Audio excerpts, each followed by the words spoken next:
of miles away. Tanks rolling in Ukraine, missiles flying over Russia. But here in India, your petrol price is rising, your grocery bill is swelling, and your investments are trembling. Why? Because in today's global economy, even a bullet fired in Europe can echo in your wallet in Delhi, Mumbai, or Patna. From oil prices and food shortages to stock market shocks and rupee free falls, this war is silently rewriting India's economic playbook. In this video, we'll break it all down. Not just headlines, but what it truly means for you, your savings, your job, your business, and your future. This is not just global news. This is your financial reality. Welcome to Daily Dose of Viral Digital, and today we uncover the war behind your wallet. In February 2022, tanks rolled into Ukraine, missiles lit up the skies, and the world watched in horror as two nations clashed. But while the war raged on European soil, its shockwaves didn't stop at the battlefield. They traveled quietly, powerfully across oceans, across borders, and straight into the heart of your home, here in India. You didn't see soldiers on the street, but you felt it when petrol prices hit $1.32 USD. You felt it when cooking oil became a luxury. You felt it when the stock market crashed, your rupee weakened, and your grocery bills shot up silently. This is not just a geopolitical war. This is an economic earthquake. And whether you're a student, a salaried employee, a business owner, or a homemaker, it's shaking your wallet. It's disrupting India's budget. It's challenging the government's plans, and it's forcing every Indian to rethink their financial future. Welcome to Daily Dose of Viral Digital, the place where we don't just give you news, we decode it for your life and your pocket. So tighten your seatbelt, because what you're about to hear isn't just world news, it's your financial reality. In February 2022, two nations on opposite sides of the world collided, not just with tanks and missiles, but with the global economy. And India, though not in the war zone, was hit hard in the wallet, the stock market, the oil barrel, and the dinner plate. Chapter 1, the oil shock, the crude crisis. Russia is the world's third largest crude oil producer. Sanctions on Russian oil created a global shortage. Prices shot up to $130/barrel. India, which imports over 85% of its oil, saw a direct spike in fuel costs. Petrol price in Delhi jumped from $1, 13 USD to $1, 26 USD in weeks. The crude crisis. Russia is the world's third largest crude oil producer. Impact on India. Fuel prices skyrocketed. Petrol prices in major cities shot up over $83. 3 USD. Diesel, the lifeline of transportation, surged too. LPG prices touched $13.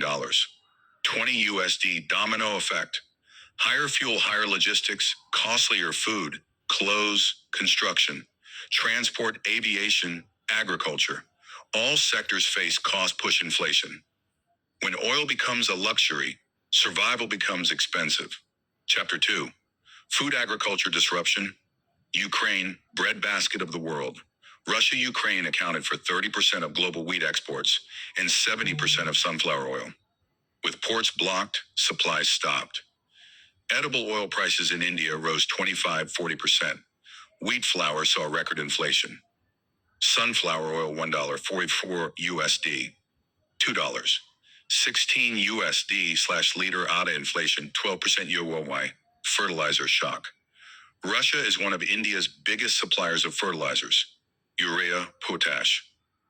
Price of urea shot up, farming costs rose, consumers paid more. When the war broke out, ports closed, crops were left unharvested, exports stopped, fertilizer prices skyrocketed, and suddenly the whole global food supply chain was broken. Households began shifting to cheaper, less healthy alternatives. Middle-class kitchens felt it first. Poor families, they had to reduce consumption, meals became fewer and smaller. Wheat shock. With Ukrainian wheat off the market, prices globally soared. India's exports increased, but local supply fell. ADA prices rose by Rs.24 per kilogram. The Indian government eventually banned wheat exports to protect local stocks. Vegetable inflation. Transportation costs rose due to fuel inflation. Oil, diesel cost of moving vegetables. Basic items like potatoes, onions, and tomatoes saw 15-20% price hikes. The story doesn't end in the kitchen. It begins in the field, and our farmers were hit hard. Fertilizer crisis. India imports about 25% of its fertilizer needs. Russia was a key supplier of urea to potash. With the war, prices doubled. Government had to increase subsidies by one lakh crore in 2023 alone. This meant delayed sowing, reduced yields, and higher debt for already struggling farmers. Weather dependency increased. Farmers cut back on fertilizer usage. This led to lower productivity. Rain-fed crops like pulses, sugarcane, and cotton suffered in states like Maharashtra, UP, and MP. The war caused a global commodity surge, but in India, the food inflation stuck like glue. Numbers that hurt. CPI, Consumer Price Index. Food inflation peaked at 8%. Rural households suffered most, spending more on food and less on health or education. Urban families began shifting from branded to loose products. This wasn't just inflation, it was silent starvation. But India didn't stay silent. The government, farmers, and businesses fought back. What India did: banned wheat exports to protect local markets, signed alternate oil supply deals with Indonesia and Malaysia, expanded domestic oilseed cultivation, increased fertilizer subsidies and boosted urea production capacity, encouraged alternative crops in vulnerable regions. And slowly the pressure started easing, but the cracks were already visible. The Russia-Ukraine war was a wake-up call. It taught us that food security is too far away to affect India's plate.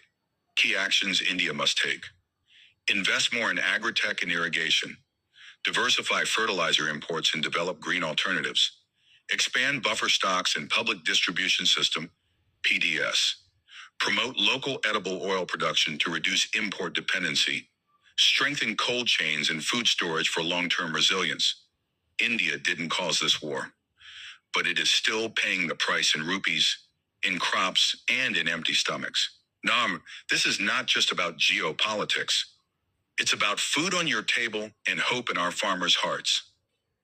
If this war taught us anything, it's this: a nation that can't protect its food can't protect its future. Chapter 3, Rupee Freefall, Market Mayhem, Rupee in Trouble. Dollar strength investor flight led NER to plunge to a historic Rs 83 USD. Import costs soared from electronics to medicines. Stock market volatility. FIIs pulled out over $35 billion from Indian markets in 2022. Sensex dropped over 7,000 points in weeks. Tech and auto sectors hit hardest. Quote, global war, local meltdown, investors bled and confidence shrank. In any global war, especially between major economies, investors rush to safety. And what's safe? The US dollar. Investors pull out of emerging markets like India. Foreign institutional investors, FIIs, dump Indian stocks. Demand for USD rises and NR plummets. Example, YNOR's 183, 87.90 per dollar in weeks. This is called a rupee freefall. And it doesn't just stay on the stock charts, it hits you. When rupee falls, imports become expensive. And guess what India imports the most? Crude oil, 85% of our demand. Medicines, raw pharma chemicals from Japan, China. Electronics chips, aviation fuel, defense components, fertilizers. Your petrol price? Boom. Flights? Expensive. Smartphones, laptops? Add 10-15%. Design, grocery bills? Creep up due to fuel transport cost. What was CPI? Inflation hit 7% plus, squeezing household budgets. A war like this sends shockwaves into Dalal Street. FIIs exit Nifty. Sensex drop 5-10% in days. Banking stocks hit due to dollar outflows. Auto, tech, pharma suffer from import cost spikes. Gold prices rise as investors seek safety. Retail investors panic. SIPs get paused. Mutual funds bleed. And the entire investment ecosystem goes defensive. A rupee collapse also shakes the government's budget. Fiscal pressure. More subsidy burden on LPG, petrol, and urea. increased import bills, higher cost of external borrowing, possible outcomes, reduced capex spending, fewer job schemes, delay in infra projects, rate hikes by RBI to stabilize rupee hertz loans, EMIs, and demand. Basically, growth slows down, but prices go up, a dangerous combo called stagflation. If this war becomes reality, what should India do? 2. Government strategy. Tap into Forex reserves to stabilize rupee. Negotiate alternate oil deals with Gulf African nations. Promote Make in India for chips, defense, pharma. Offer tax breaks for export-focused industries. RBI strategy. Intervene in Forex markets. Raise interest rates cautiously. Maintain liquidity for banks. What you can do.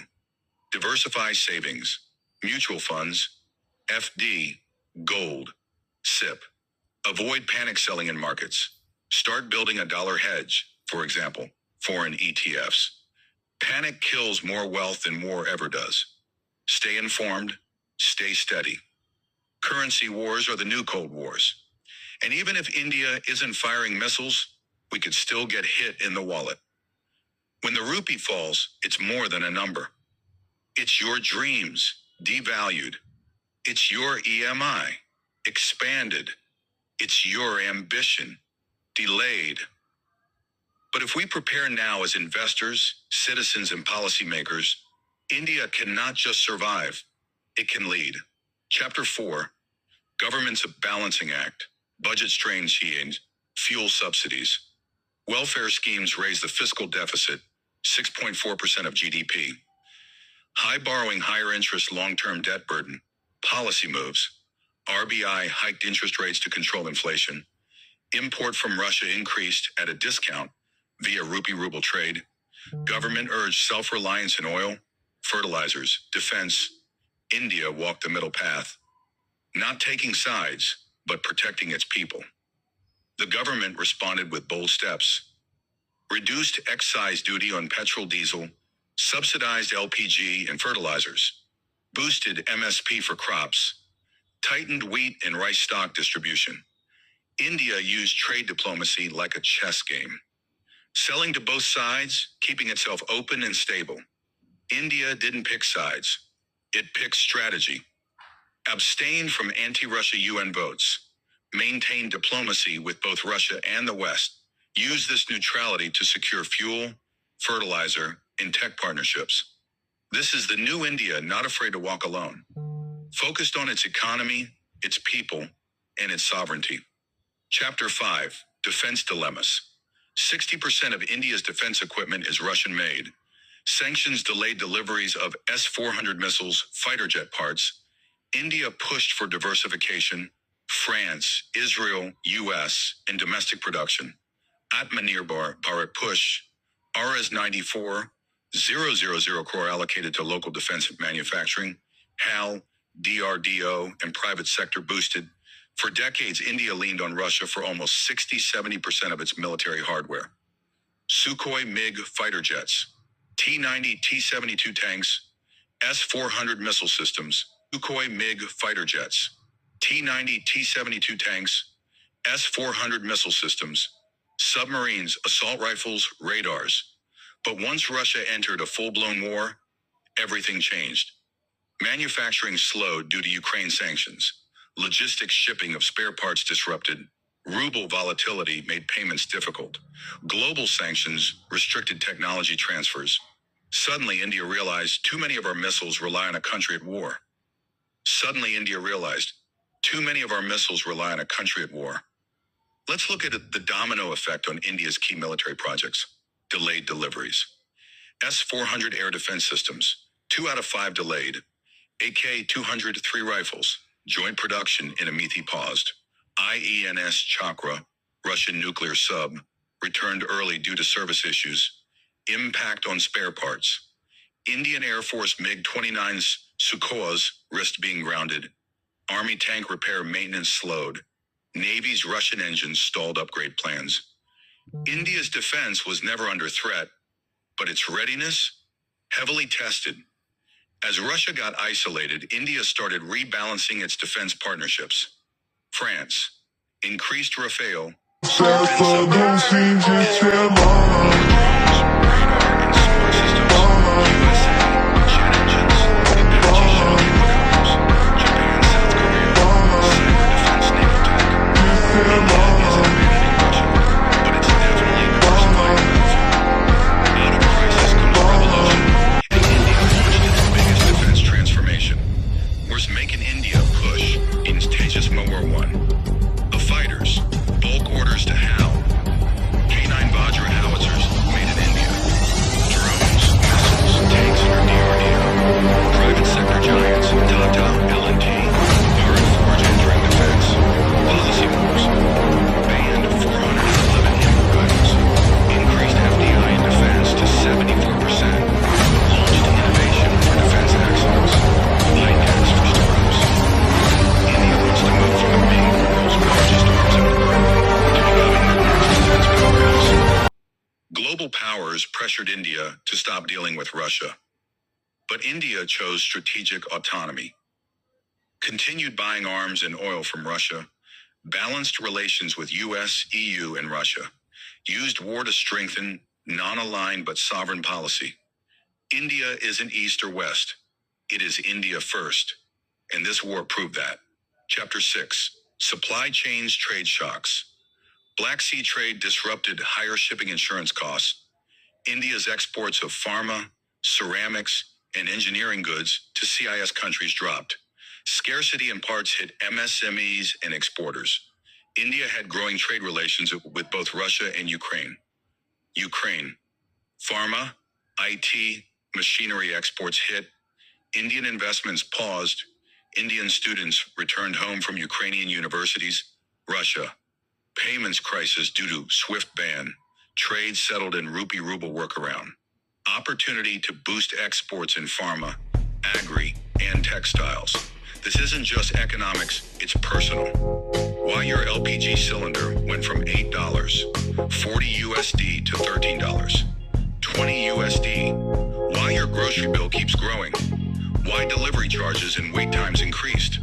Why Indian startups face supply chain delays in hardware, chips, chemicals, global war, local inflation, trade shocks, personal budget pain. The Russia-Ukraine war taught India one harsh truth.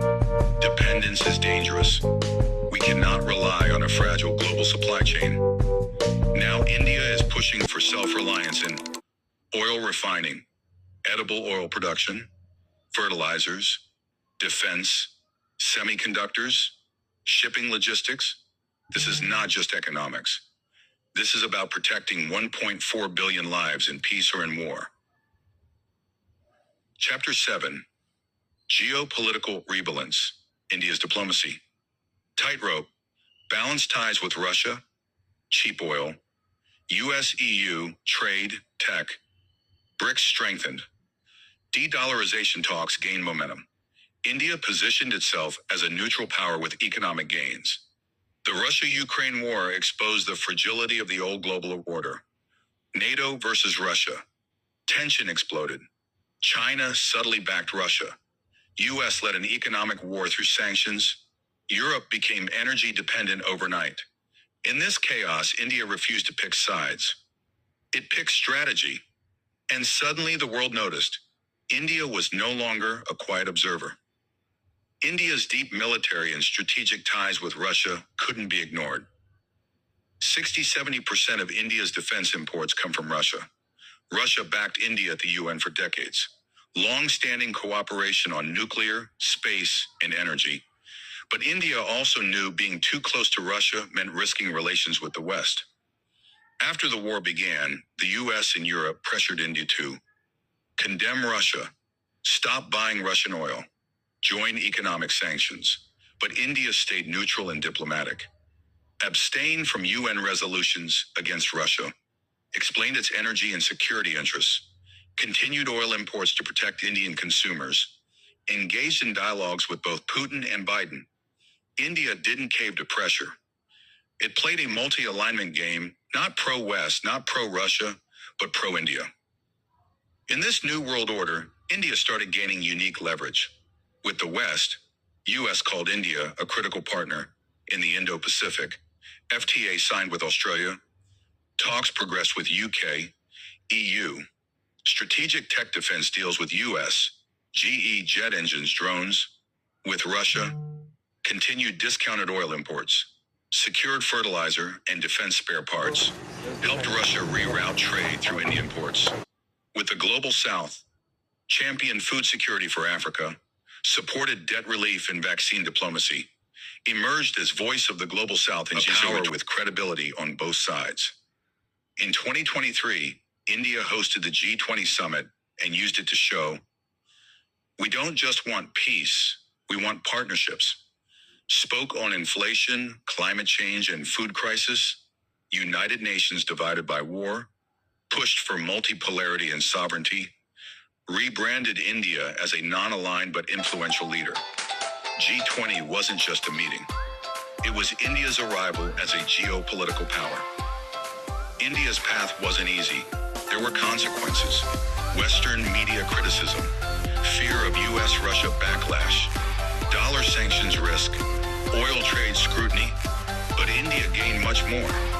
Energy security, global respect, diplomatic independence, a stronger economic hand in future deals. India showed that sovereignty is strength, and neutrality is a strategy, not a weakness. The Russia-Ukraine war changed global power lines. But in the middle of chaos, India carved a new path. A path where decisions are made not for allies, but for Indians. This isn't just geopolitics. It's the beginning of India's new role in the world. Not a follower, not a fence sitter, but a balancer, a leader, a force. Chapter 8. The opportunities amidst chaos. Oil bonanza.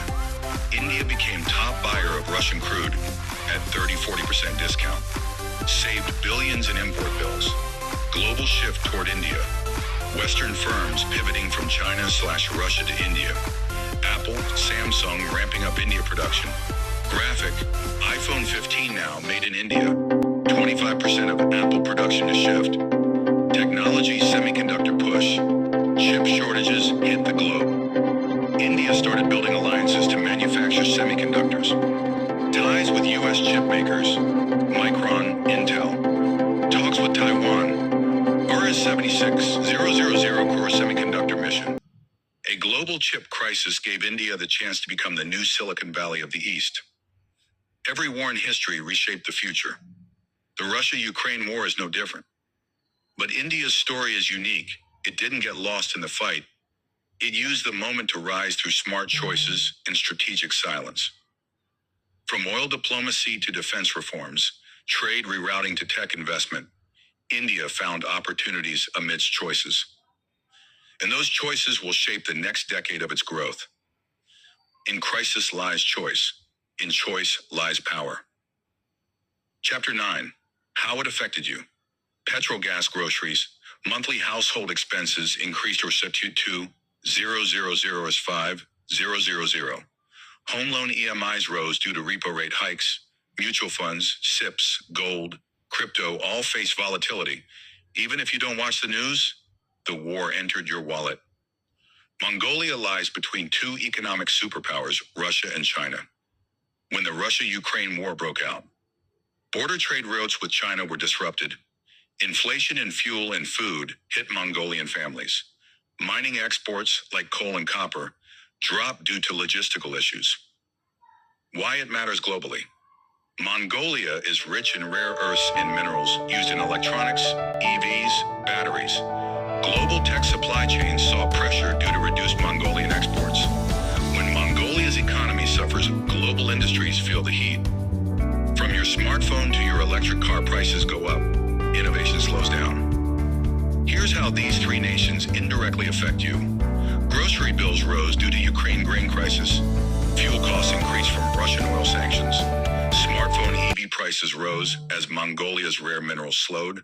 Countries shifted alliances, changing the cost of imports and exports. Jobs in manufacturing, IT, and agriculture affected globally. This war isn't just about two countries.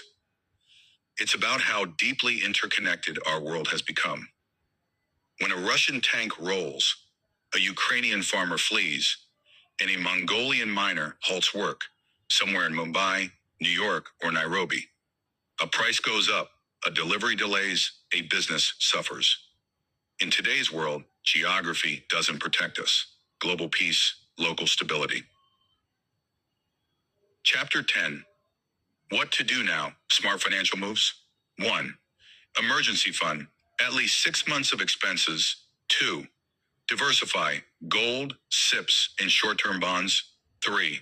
Avoid panic. Don't pull investments during global turmoil. 4. Stay informed. Economic wars. Diversify the oil basket. Don't rely too heavily on Russian crude alone. Expand energy ties with Saudi Arabia, UAE, USA, LNG and shale. Africa, emerging oil producers. Invest in renewable energy, solar, green hydrogen. To reduce volatility, boost Atmanirbhar Bharat in defense. Russia's weapon delays exposed our vulnerability. Now is the time to accelerate local jet, drone, submarine production, partner with France, Israel, US for joint ventures, invest in AI, cybersecurity, and space defense tech. Security is not imported, it is built at home. Expand food diplomacy. With Ukraine out, India can become a global grain supplier. Build buffer stocks for future food shocks. Support Indian farmers to tap export markets. Africa, Gulf, Southeast Asia. Secure fertilizer imports from diverse sources. India must feed the world and protect its own kitchens. Protect the rupee. The war has made the dollar stronger and the rupee weaker. India must use RBI reserves wisely. Encourage rupee-based global trade, as with UAE, Russia. Attract stable FDI through policy clarity and tech incentives. A strong currency begins with strong trust in your economy. Play global mediator, not global follower. India should use its neutral position to push for peace talks. Act as a Indian farmers to tap export markets. Africa, Gulf, Southeast Asia. Secure fertilizer imports from diverse sources. India must feed the world and protect its own kitchens. Protect the rupee. The war has made the dollar stronger and the rupee weaker. India must use RBI reserves wisely. Encourage rupee-based global trade, as with UAE, Russia. Attract stable FDI through policy clarity and tech incentives. A strong currency begins with strong trust in your economy. Play global mediator, not global follower. India should use its neutral position to push for peace talks. Act as a bridge between West and East. Lead South-South cooperation. Set agenda in global forums like G20, BRICS, SCO. India's voice must be not just loud but credible, balanced, and visionary. Support Indian businesses in global shifts. As Europe and US look beyond China, India should offer incentives to global manufacturers, build mega export hubs and logistics zones, invest in skilling the youth for global supply chains, make Indian MSMEs globally competitive. If China loses factories, India must win them. Educate the public economically and digitally. Inflation, war, and instability confuse the public. India should invest in financial literacy campaigns, digital inclusion for small towns, transparent policy communication. An informed citizen is India's strongest defense in uncertain times. The Russia-Ukraine war shook the world. But in every shakeup, some fall, others rise. India's rise will not come from luck. It will come from smart moves, clear vision, and national unity. Don't just watch history happen. Let's make smart moves and shape the future. The Russia-Ukraine war is not just a battlefield story, it's an economic earthquake that shook every corner of the globe. But in every crisis, there are two kinds of nations: those who wait for the storm to pass, and those who learn to sail through it. India now stands at that crossroad. It can panic, or it can prepare. It can suffer silently, or it can shape its strategy boldly. This war has reminded the world of one truth. Global peace isn't a luxury, it's a necessity. and economic independence isn't optional, it's survival. So as the dust settles, one question remains for all of us. Will we just survive the ripple effects? Or will we rise above them and lead? Wars may be fought far away, but their impact hits every home, every plate, and every pocket. India must not just react, it must rise, rethink, and rebuild smarter. What do you think India's smartest move should be next? Drop your thoughts below, and don't forget to share this video if you believe awareness is our first defense. Do you think India should stop importing cheap Russian oil, or keep buying despite global pressure? Should India take a more active role in global peace talks, or stay neutral and protect its own interests? Will this war help India emerge as the next manufacturing superpower, or will we miss the moment? How has this war affected your personal life, food prices, fuel bills, job market? Let's hear real stories.